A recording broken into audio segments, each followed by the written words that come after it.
The signs are there of warming ties between China and Japan, although the Middle Kingdom is not about to let its neighbor forget its past atrocities.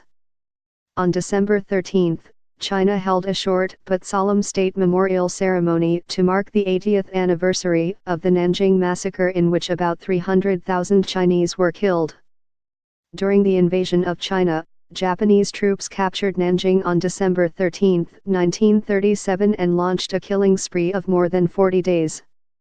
China said about 300,000 civilians and unarmed soldiers were slaughtered and more than 20,000 women raped during that period. But up till now, Japan has not admitted its war crimes in Nanjing and has even censored it in its school textbooks. This attitude has been a thorn in Sino-Japan relations. In 2014, Beijing declared December 13 as the National Memorial Day for Nanjing massacre victims. About a fortnight ago, a somber-looking President Xi Jinping with a white flower on his lapel attended the ceremony at the Memorial Hall for the victims of the Nanjing massacre by Japanese invaders in Nanjing, the capital of China then. This December 13 event was shown live on CCTV. But unlike previous years, the Chinese leader did not go on stage to deliver a speech. He observed the proceedings along with other senior officials and representatives from all walks of life, as well as war survivors, descendants of foreigners who witnessed and recorded Japanese war atrocities.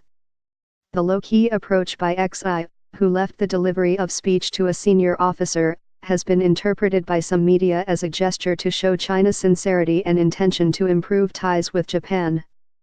They noted that the address by Yu Zhensheng, chairman of the National Committee of the Chinese People's Political Consultative Conference, was tempered.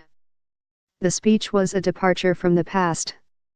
It was not hard-hitting and there were no verbal attacks directed at Japan. Instead, Yu said China would look forward and deepen friendship with its neighbor despite the historical misgivings.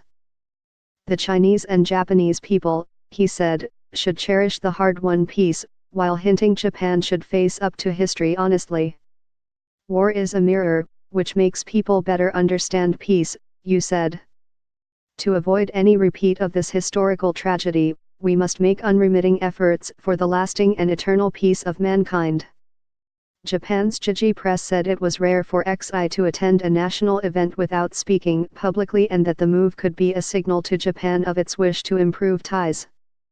As for the Associated Press, it commented that the remarks were a departure from China's frequent criticism of Japan for not showing sufficient contrition for the brutality of its expansionist campaign that swept across Asia during the first half of the 20th century.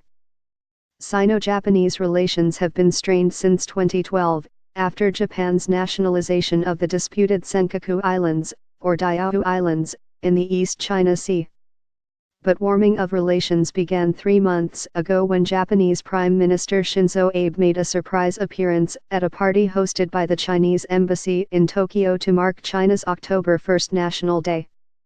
Last month, at a summit in Vietnam, Xi and Abe posed for a picture together, smiling and pledging to seek a fresh start for the two countries.